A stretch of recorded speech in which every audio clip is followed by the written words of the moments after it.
Ladies and gentlemen, welcome back to Teamwork. So, reminder, what phase are we in? We're in that self-esteem and healthy relationships phase. So I wanted to give you guys a quick little reminder, some of the things that I mentioned in our past videos. Remember, we're working on developing your self-esteem. Hopefully you remember when we talked about, the better self-esteem you have, the better choices you made, the associations you have, and so on and so forth. So your self-esteem affects your actions, how you interact, how you make choices, and the associations you have. So just a little reminder, keep that in the back of your mind as you're working at building your kids' self-esteem through some of our fun activities.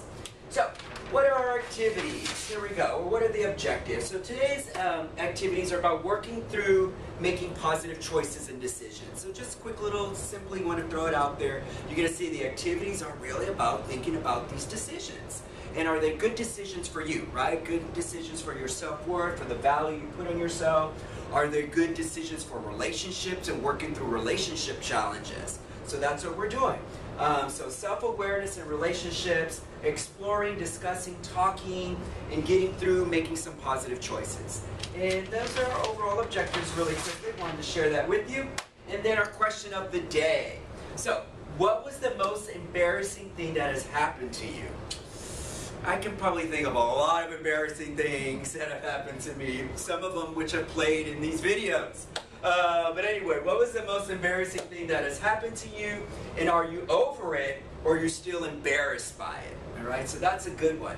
Again, this is one of those questions for you to get to know a little bit more about your students on your team. I said your friends, they should be your friends at this point.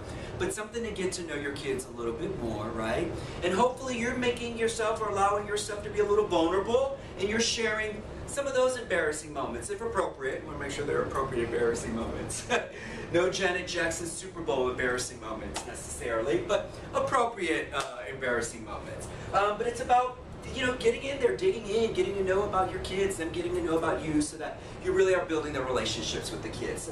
So that's the purpose of that kind of question, and it's really appropriate for self-esteem, because this kind of question can be about resiliency and how do we bounce back from sometimes embarrassing things that happen in our lives, and don't let them get us down and let it be something that we bear for the rest of our lives, right? So that's your question of the day. Now your energizer, good energizer, it's fun. We figured out a way of making a crossword puzzle a competitive game. Hopefully many of you have done crossword puzzles. If you've not done a crossword puzzle, you probably have seen a crossword puzzle. But it's usually one person does a crossword puzzle, and it's an individual activity. But we figured out a way of making it a game. All right. In this crossword puzzle, it's called Taking Care of Me, and this crossword puzzle is all about choices. It's all about choices. So you have the option. You could break your team up into 3 groups or 2 groups. Your choice. Remember, folks, you can slice and dice all these curriculum suggestions any way you see fit. So keep that in mind. So I might do it for me in 2 groups, have the kids take turns filling out the crossword puzzle. So when you break them up into groups, you'll have additional copies of the crossword puzzles with the kind of the statements or the clues, right? Not the answer key. So one mentor should have the answer key, and maybe that's your mentor who's actually going to be responsible for the scoreboard, all right? So maybe that person has the answers. In your groups, they'll just have smaller versions of the crossword puzzle with the clues, so that they can work it through and think about it and look at it closer and not have to look at it so far, all right? But there'll be a big one. Maybe you can use the whiteboard or a piece of paper or chalkboard to keep the score for both your teams. But let's say there's Group A, Group B. We've already put in some words. Now, this is not an easy crossword puzzle, folks. This is not an easy crossword puzzle. But purposely, we didn't want it to be easy. We wanted to generate the discussion, get them thinking about it. So you might even have to throw in a couple of clues, because some of them are a little difficult. But we've created, like every other crossword puzzle, there are words, there are already letters in there for them to build off. So I might say, let's say it's Group A, Group B, I'm in Group A. Just to get things rolling, I see 2 down. 2 down's already kind of partially filled out. There's an H, an L, and a Y.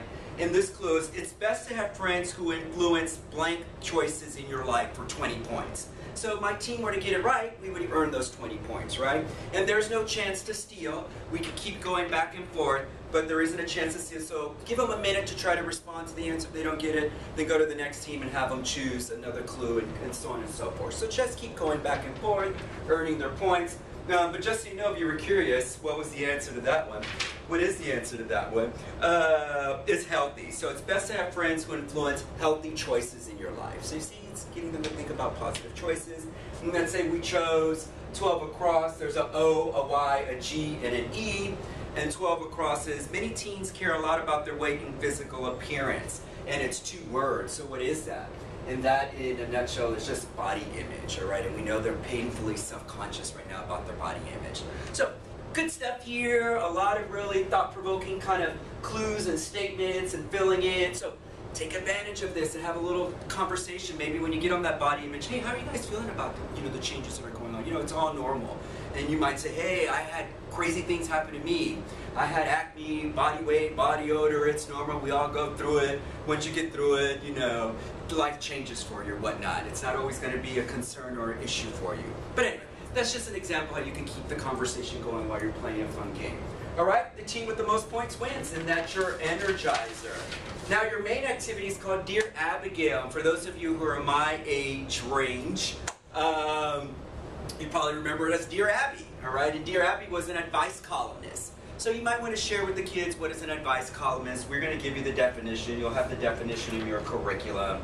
An advice column is a column in a magazine or newspaper where people submit a problem or a situation and seek advice from an advice columnist. An advice columnist takes the submissions and gives their opinion about what could or should be done about that situation or problem, all right? So they're just writing in, maybe you've heard it on the radio when people are calling in like to Ryan Seacrest, or back in the day when people were calling in to Wendy Williams with a problem, and then they would give their opinion or advice on how to work through that, all right? So, in Dear Abigail, we're going to explore discussing relationship challenges. How fun, right? So, here are your options in doing this. And this is, again, a very simple one. You can do it as a larger group. You can do it in smaller groups. Your choice. Slice it and dice it, however you see fit. So, you can read it out loud, and maybe you'll have the letters. We're going to provide all the letters for you. There's about 6 letters. And I really recommend while you're in mentor support session, or if you have a copy of the curriculum in your email, read the letters so at least you're familiar with the letters. This is a good one to be ahead of it. There's some good juicy letters in there. And you might want to be prepared to generate the questions and the discussion, all right? You can read it out to the whole larger group, maybe give a paper and pencil, let them write their own little advice to that person. Or you can break them up into smaller subgroups, give them a letter, or maybe you ask them to choose a letter, whatever it is, however you see fit. Have them choose a letter, read a letter out loud is the point of it, and then have them respond. And then have dialogue, go back and forth. What do you think? What do you think? Was that good advice? Was that not good advice, and why? And have a great discussion about that. So they're advice columnists and they're responding to these letters. And let me tell you, they're really good letters. Let me give you an example of one really quickly. Here's a good example just to kind of give you some insight. Dear Abigail, help! I really don't like myself. I don't like the way I look. I don't feel like I can do anything right. I try and try, but nothing changes in my life. I'm not attractive, smart, athletic, or funny. What's more, I'm a little overweight. I feel like just being a loner so that nobody notices me. I'd rather be invisible than to listen to the kids tease me. I wish I could be like the popular kids. Have it all, have nothing to worry about, and fit in. And even able to choose any outfit I want. They have it all, those popular kids, and I just wish that for one day I could be one of them. So what do you think, dear Abby? I'll do anything. How can I change so that I can have friends and be liked by everyone? See, that's a good one, and it's probably really something relatable for the kids, because some of our kids are probably going through that right now. And now, again, getting them to challenging their problem-solving, critical thinking skills. They're making their choices. How can they give some good advice? Maybe do a little reflection, maybe help a friend out by saying something really nice, supportive, and encouraging, and helping someone who's going through that right now. So those are the kind of letters that the kids are going to be responding to. So see, really good juicy stuff. So keep that in mind. And remember, you don't have to do all the activities. So here we're at, and I want to take a moment right now in this video to remind you guys, you guys had a chance to get to know your kids. You should be settling in. You should be in your norming and performing dynamic right now. So remember, you don't have to do all the activities. Maybe you just do the Energizer. Maybe you just do the main activity. Maybe you just talk.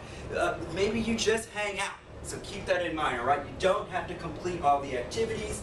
Spend some time talking.